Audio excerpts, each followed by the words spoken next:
Hello students, welcome to our channel Gyan Darpan. स्वागत है आपका आपके चैनल में, जिसमें आज हम पढ़ेंगे बिना किसी सब्जेक्ट को याद करते हुए। आपको याद होगा हमने कुछ समय पहले स्टार्ट किया था और बताया था रामायण के बारे में। उसके बाद महाभारत के कुछ क्वेश्चन बताए थे और आप लोगों ने अब तक तो याद कर लिया होगा। कई बार ऐसे कोई बच्चे हैं जिनसे आपने क्वेश्चंस पूछे होंगे और उन्होंने भी बोला होगा, अरे तुझे कैसे पता इसके बारे में, तू कब से देखने लग गया। तो आप उनको बताओ कि तू भी ऐसा देख सकता है, तू भी ऐसा कर सकता है, तू भी ऐसा पूछ सकता है। अगर तूने सब्सक्राइब कर लिया ये चैनल ज्ञान दर्पण, आपने तो कर रखा है।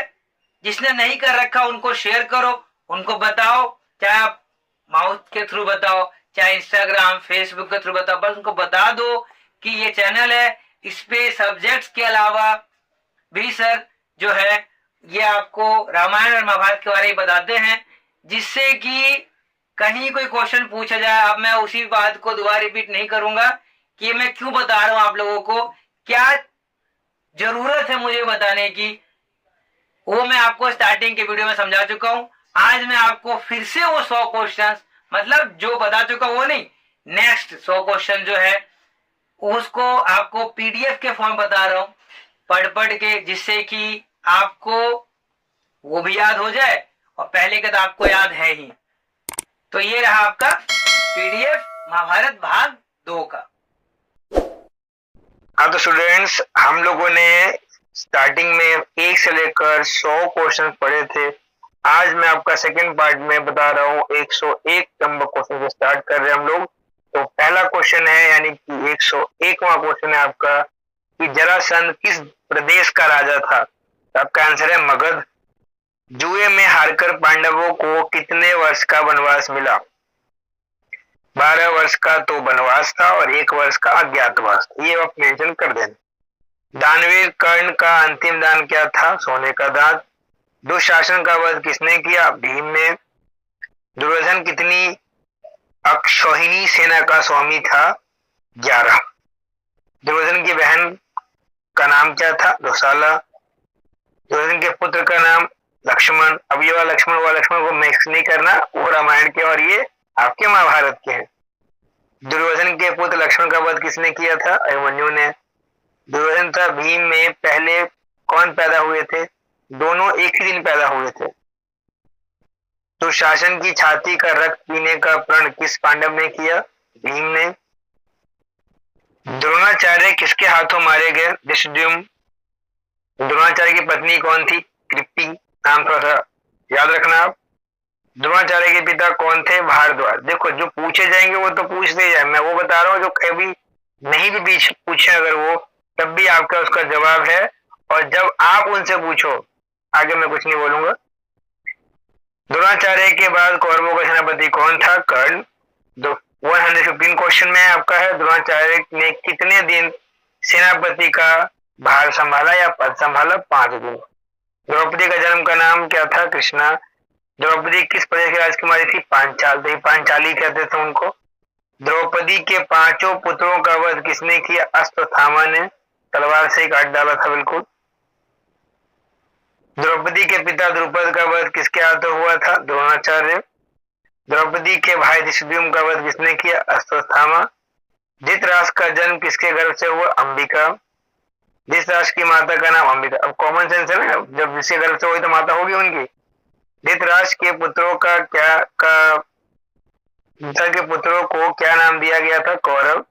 नकुल के शंख का नाम क्या था। सुघोष। निषाद जाति संबंधित कौन रखता था। एकलव्य। याद है अंगूठा, जिन्होंने अंगूठा काट के दे दिया था अपने ही गुरु को, जिन्होंने सिखाया भी नहीं था। पांडव नकुल किस कला में निपुण थे। घोड़ों को परखने में। पांडवों का द्रौपदी के साथ विवाह किस पर्व में वर्णित है। आदि पर्व में। पांडवों के अज्ञातवास के समय अर्जुन का नाम क्या था।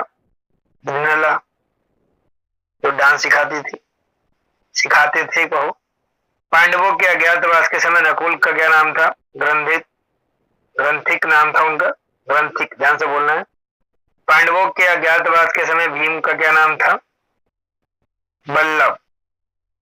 पांडवों के अज्ञातवास का क्या नाम था। सबका अलग नाम बता रखा है। कंक। सहदेव का क्या नाम था? अरिष्टनेमी। पांडवों के पुरोहित का नाम बताइए? धौम्य ऋषि। पांडवों ने अपने अज्ञातवास एक वर्ष जो था जहाँ छुप कर रहना था, कहाँ बिताया था? विराट नगर में। पांडवों में सर्वप्रथम विवाह किसका हुआ था? भीम का हिडिंबा के साथ। पांडु के पुत्रों का नाम बताइए? पांडव। पांडव नकुल की माता का क्या नाम था? माद्री। नकुल की मम्मी का क्या नाम था? पांडवों के महाप्रयाण के बाद राजगद्दी पर कौन बैठा? परीक्षित। बलराम जी की पत्नी का नाम रेवती। बलराम के अतिरिक्त तटस्थ रहने वाले उद्धव कौन थे? विदर्भ राज रुक्मणी। बलराम जी का अंत कैसे हुआ? समाधि लेकर खुद स्वर्ग में चले गए थे। भगवत गीता में कितने अध्याय? 18। श्लोक की संख्या कितनी है? 700। भगवान श्री कृष्ण का जन्म कहाँ हुआ था? मथुरा में। भगवान शिव से कौन सा अस्त्र अर्जुन ने प्राप्त किया था? पाशुपतास्त्र। भीम के संघ का नाम? पौंद्र। भीम द्वारा मारा गया अस्थामा नाम कहा थी किस राजा का था? इंद्रवर्मा। 148 नंबर पे आगे हम लोग।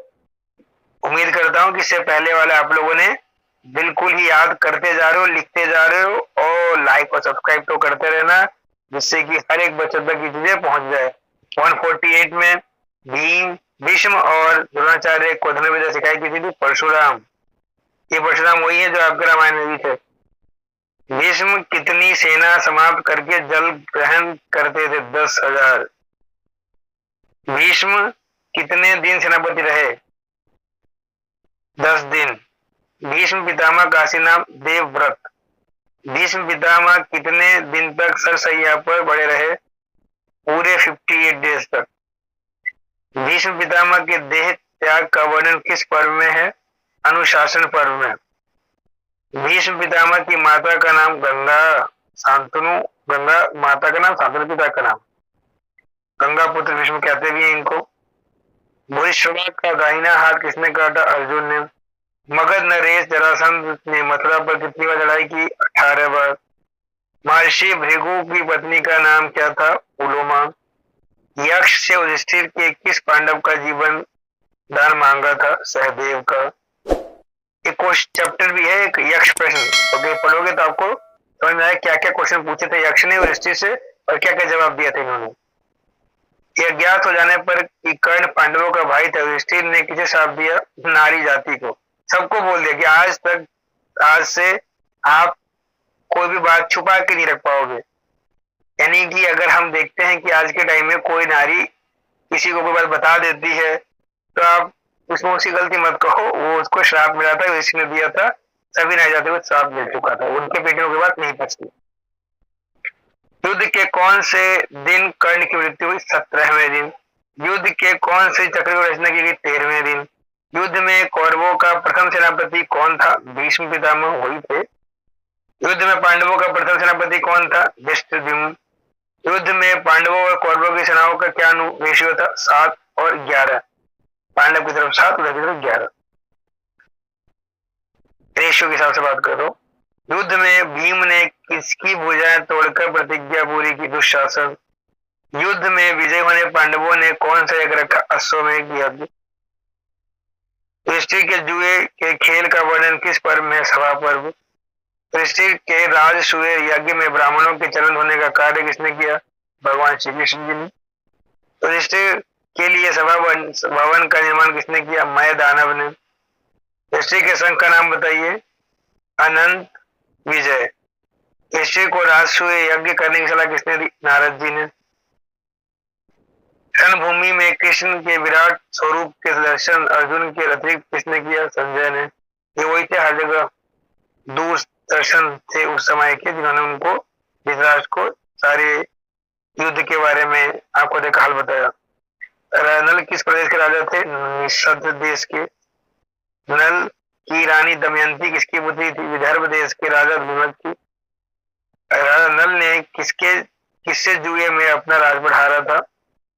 अपने भाई पुष्कर से। लो, पहले के टाइम में भी ऐसा हुआ करता था, भाई भाई को हरा रहा है। आज के टाइम में अगर आप देखोगे तो इसको नया मत समझो, ये प्राचीन काल चलता हुआ आ रहा है। भाई भाई का दुश्मन बन जाता है कोई महज कुछ राजपाट के लिए, और कहीं कहीं कुछ राजा ऐसे थे जिन्होंने भाई के लिए सब कुछ छोड़ दिया, तभी कोई राम है। और यहाँ पे देखो ये पुष्कर बैठा हुआ है। राजा परीक्षित के पुत्र का नाम क्या था? जन्मेजय।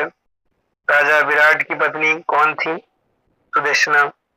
राजा विराट के महल में अर्जुन किस नाम जाने गए? मैंने बताया था, ऊपर भी है। लाक्षागृह से जीवित बच निकलने के बाद पांडव किस नगर में गए? एक चक्रा। प्रभु वाहन किसका पुत्र था? अर्जुन। वसुदेव की बहन कौन थी? पृथा। राजा सूरसेन की पुत्री, उसका नाम कुंती भी था। विराट नगर में पांडव नकुल किस नाम से जाने जाते थे? ये क्या नाम रखा गया था उन्होंने? ग्रंथिक। वीर बर्बरे किसके पुत्र थे? घटोत्कच। घटोत्कच किसका था? भीम का। व्यास की माता का नाम क्या था? सत्यवती। शकुंतला के पोषक पिता का नाम? कर्ण। शकुनी का वध युद्ध कितने दिन हुआ? युद्ध कौन से दिन हुआ था? 18वें दिन। 187 पे आ चुके हैं। अब तक भी लाइक सब्सक्राइब नहीं कर रखा तो कर लो, और जिसको शेयर करना चाहते हो शेयर कर दो, क्योंकि उसको भी सब चीजें पता चल जाएगा। तो फिर आपस में जब आप वार्तालाप करोगे तो समझ में आ जाएगा, सुनने वालों को भी याद रहेगा। और हाँ, आपकी भी तारीफ ही होगी कि आज के टाइम में जहाँ कोई नतीजों से को नहीं पढ़ रहा है, वहां आप पढ़ भी रहे हो और साथ में आप इसको याद भी रख रहे हो। 187 में देखो, शांतनु ने किस केवट कन्या से विवाह की? सत्यवती। शिखंडी किसके शिष्य थे? द्रोणाचार्य। शिशुपाल का वध किसने किया? कृष्ण ने। शिशुपाल वही जिसको 100 गलतियां माफ थी, याद आ गया होगा, जिसको 100 गलतियां माफ थी। कृष्ण ने बोला था कि मैं इसकी 100 गलतियों को माफ करूंगा, लेकिन सिर्फ 100। तो आप खुद सोचो, आज के टाइम में कोई व्यक्ति अगर आपको कुछ उकसाता है, आप पहली बार में ही उसका वध करना चाहते हो, उसको मारना चाहते हो। लेकिन ध्यान से सुनो, जब इतना सब कुछ जानने वाला विद्वान व्यक्ति भगवान श्री कृष्ण जब किसी अबोध का 100 गलती माफ कर सकते हैं, तो हम लोग 1-2 गलती माफ कर ही सकते हैं। तो अवॉइड करो, आगे बढ़ो। लेकिन जब 100 गलती माफ करो, उसके बाद ऐसा हाल करो जैसे कृष्ण ने किया था, वापस सीखो सब कुछ। श्री कृष्ण कुल का विनाश युद्ध के कितने दिन बाद, कितने वर्ष बाद हुआ था? 36 वर्ष बाद। कृष्ण के नाना कौन थे? देवक। श्री कृष्ण के शंख का नाम? 5 जन्य। सती सावित्री के पति का नाम? मालवी अश्वपति। सहदेव के शंख का नाम? मणिपुष्पक। सूर्य और कुंती के पुत्र का नाम? कर्ण, वसुसेन। हरिवंश पुराण में कितने पर्व है? 3। हरिवंश पुराण में 3 पर्व हैं। इन पर्वों में कितने अध्याय हैं? 318। डिम्बा किसकी पत्नी थी? भीम। घटोत्कच की मां। महाभारत के 18 पर्वों के नाम बताइए। देखिए, आदि पर्व, सभा पर्व, वन पर्व, विराट पर्व, उद्योग पर्व, भीष्म पर्व, द्रोण पर्व, कर्ण पर्व, शल्य पर्व। इसको आप सीक्वेंस में रखना। सप्तकी पर्व, स्त्री पर्व, शांति पर्व, अनुशासन पर्व, अश्वमेघक पर्व, आश्यवासिक पर्व, मौसल पर्व, महाप्रस्थानिक प्रस्थानिक पर्व और स्वर्गारोहण पर्व। ये 18 हैं। उस राक्षसनी का नाम बताइए, क्या नाम था जिसके 2 टुकड़ों में विभक्त शिशु को जरासंध के रूप में जोड़ दिया? उसी ने नाम दिया था जरासंध। जोड़ने वाले राक्षस का नाम जरा था, उसने संध मतलब जोड़कर जोड़ दिया। संधि मतलब जोड़ होता है, इसलिए उसका नाम रहा, उस व्यक्ति का नाम जरासंध पड़ गया, और इसका नाम तो जरा था ही। तो आप इसको याद रखिएगा यहाँ तक। और अब आपको महाभारत के पूरे 200 क्वेश्चन याद हो चुके हैं। ये क्वेश्चन आपको बचाएंगे हर उस बुरी शक्ति से जो आपकी तरफ बढ़ रही थी, ये सोच के कि आपको कुछ नहीं आता, लेकिन आपको सब कुछ आता है। लेकिन फिर भी विनम्र रहना, ये मेरी रिक्वेस्ट है आप लोगों से। पढ़ने के बाद बिल्कुल विनम्र रहो। हाँ, तो स्टूडेंट्स, आपको कैसा लगा ये वाला पीडीएफ देख के, पढ़ के और समझ के? उम्मीद करता हूं जैसे आपने रामायण का और महाभारत का फर्स्ट पार्ट का याद किया है, ऐसे आप ये भी याद कर लोगे। और अगर कुछ आप अपनी तरफ से ऐड करना चाहते हो तो आप कमेंट कर दो। इंस्टाग्राम आईडी है, उस पे आप लिख दो कि जी ये वाला भी क्वेश्चन था, ये भी हो सकता है। तो मैं थर्ड पार्ट जब बनाऊंगा तो उसमें वो क्वेश्चन भी ऐड कर लूंगा, जिससे आपने जो ज्ञान बताया है वो सब तक पहुंच जाए, हर एक उस बच्चे तक। देखो बड़ों को तो पता ही है, मैं सिर्फ बच्चों के लिए बता रहा हूं ये चीजें कि क्या क्या हुआ था प्राचीन काल में, द्वापर युग में, त्रेता युग में, ताकि हम लोग को थोड़ा सा ना एक लिंक बना रहे। पढ़ाई चाहे कितनी भी कर ले हम लोग, लेकिन ये सब तो एक प्रकार का क्या कहते हैं उसको नींव है, तो हमें पता होना चाहिए। और ये सब याद करने के लिए आपको ऑल द बेस्ट।